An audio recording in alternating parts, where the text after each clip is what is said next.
Today is Friday, June 1st, and I promised myself that this summer I would make a video journal of the garden to watch its progress as it grows.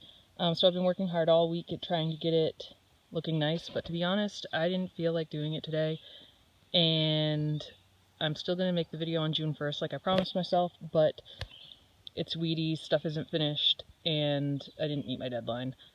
But there's always next month. So, as you can see, the garden looks a little bit different from last year. But I'm going to scoot over and take a look at the raspberries first. What I'm doing with them this year is basically the same as I've always ever done. But earlier in April, I guess, I dug them up and put them in more even rows. I have to weed and mulch in between, which I haven't done yet because I didn't feel like it today.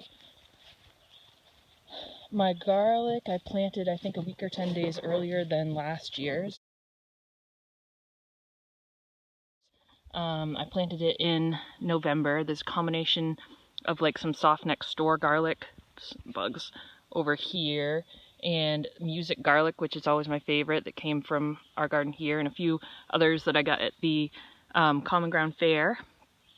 And it's all organic, and the garlic is my babies. I'm going to see how big I can make it and enter one into the contest at the Common Ground Fair. I think there's also some walking onions and stuff in there. Here's the bed where I had the, so many weeds,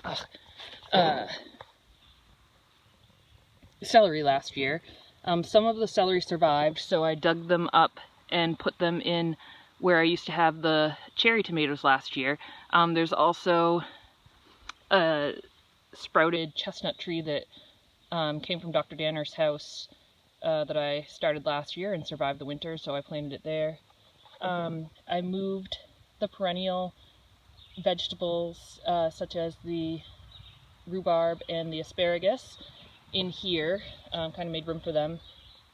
This is just some stuff I planted earlier. Honestly, I don't think it got enough water, and now I think it's too hot and the radishes look terrible. I also planted some white strawberries back there, but I don't know, they didn't even come up, so not gonna get those.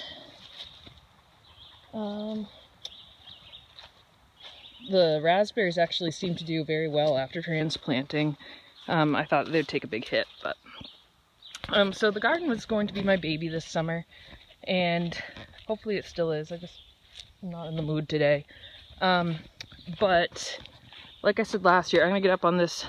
I had to borrow the truck to get this alpaca manure for the garden. However, the truck's battery was all broken, and then the drive shaft fell out of it, and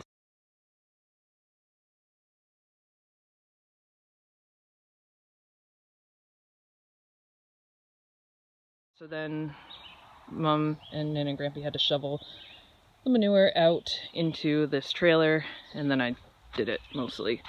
But here's the garden. This is the grand entrance. I have cherry tomatoes that are going to grow up and around this trellis. Then I have a mixture of both ornamental flowers and different vegetables and things, like there's some garlic and corn and stuff like that that's just for a grand entrance. And then everything I planted, I tried to plant kind of shortest to tallest, with staking stuff in the back, and also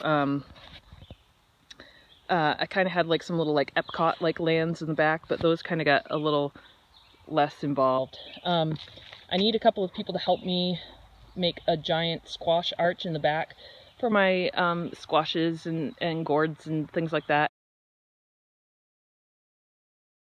And my hammock is going to be there, and hopefully that's going to be a nice place to nap in the shade of the giant leaves. But I'm trying to do a better job also keeping things watered. I think the onions last year did well. I composted some leaves last year, shredded them up, and using them as mulch and to add in to the soil. I'm using my railroad spikes to keep my soaker hoses in place. So these are the onions and leeks. So I'm going to walk through the arch now. The other thing I did with the garden is I got 4 yards of composted cow manure and put it in there. At the beginning of the year I did 120 pounds of lime, and also for a nitrogen boost, I don't know if you can see any of it in here, it's kind of all broken down, but anyway, I got 4 bags, so 200 pounds of alfalfa pellets that you'd feed horses, and I just spread them out, and so hopefully they compost in place.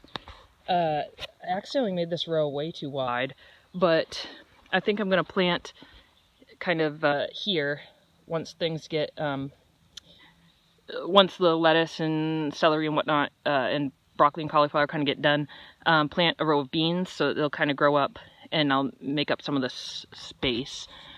Here, my potatoes. Here's a bunch of stuff that I haven't planted yet. I had all these great intentions of planting so many different kinds of tomatoes, and to be honest, I was really bad at transplanting them and moving the grow lights and things like that, so they got kind of short and wiggly and straggly, and they are definitely not my best work. So I broke down and bought tomato plants this year.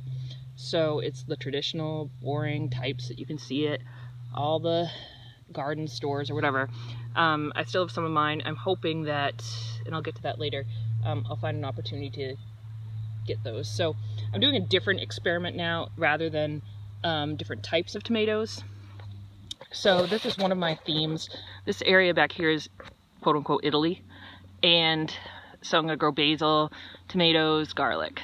So instead of trying different, and I haven't trellised them yet, but instead of trying different types of tomatoes, I'm going to try different pruning techniques and see how that works. So these are all the mortgage lifter tomatoes. I wanted to plant paste tomatoes here, but I didn't.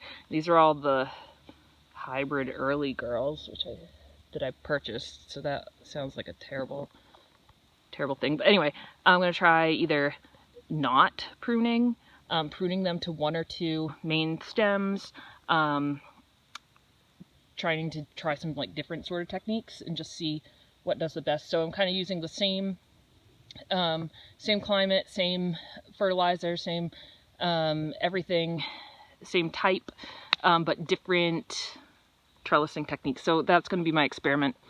I tried to put this trellis in here because I'm going to take a I got a game camera so I can make a time-lapse video. I'm going to install that tonight or tomorrow.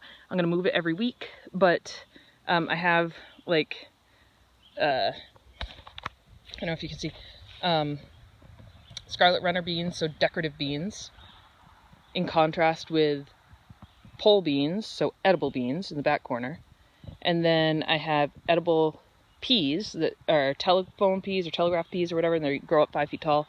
And then in the back I have sweet peas, so it's kind of a combination of edible and decorative. There's also some pansies in there, and that's kind of the theme of the garden this year. Potatoes, I'm going to work on my trellis. So this is where I'm going to plant all the squashes and things like that. Have this main pathway down the middle. This is my cucumber setup.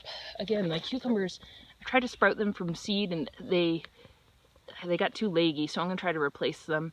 I have a couple of different kinds, but my goal is, trellising them last year didn't work that great, so I'm going to have them grow up and then out, so like a table. So they're going to get lots of sunshine. You're still going to need to bend over to pick them, but the fruit will still be straight and clean, and hopefully they only need to grow up for a little while, and then they can grow horizontal the way that they kind of like to do better. And I'm going to try to do a little bit better with getting them some compost and stuff, because I feel like they didn't like that. Here are my peppers, beets. I just planted 12 cabbages this year instead of 18 because a lot went to waste. I think that my neem oil killed my eggplants. This is going to be Swiss chard, beans. This is Mexico. This is my favorite, like, little Epcot area. So in Mexico, in the way back, I have tomatoes. This, I guess, is also kind of like a First Nations sort of theme too. So I have this teepee trellis, and I have tomatillos at each corner. I have the purple Cherokee tomato that's going to grow up the middle, and I have hot peppers. This one is actually pepper from last year that I saved over, and he was looking better, but I think he got stressed coming out here. There's going to be corn. It's also like a Three Sisters thing. So there's corn, and then in the way back there's going to be sunflowers and edible beans that are going to grow up this fence. So there's a wall around Mexico to keep out the deer. But anyway, so it's going to be a Three Sisters thing too. I planted some pumpkins back there, but they didn't do well. So fortunately I have backups. That was one of my tomato trellises that I need to plant a tomato with. And then this is kind of my last little experiment. The soil here in front of the barn sucks, and but it's very sunny and very nice spot. So I got 4 bales of straw, and I'm going to try straw bale gardening. So yesterday I put some of the compost on there, spread them with lots and lots of plain old nitrogen fertilizer, and watered it. I'm going to keep up with the fertilizer and the water to let the things break down, and then plant stuff in it. And I also want to try planting mushrooms in it with my mushroom plugs. But that's basically it. Oh, the herb garden. Well, the hydrangea got moved over here. The herb garden, Dad fixed the retaining wall. My citrus plants or trees are up there getting a break from being in containers for the summer. Yeah, so things are a little bit straighter up there too. And in a month we'll check in. Hopefully it's going to look a little better. Thanks. Bye-bye.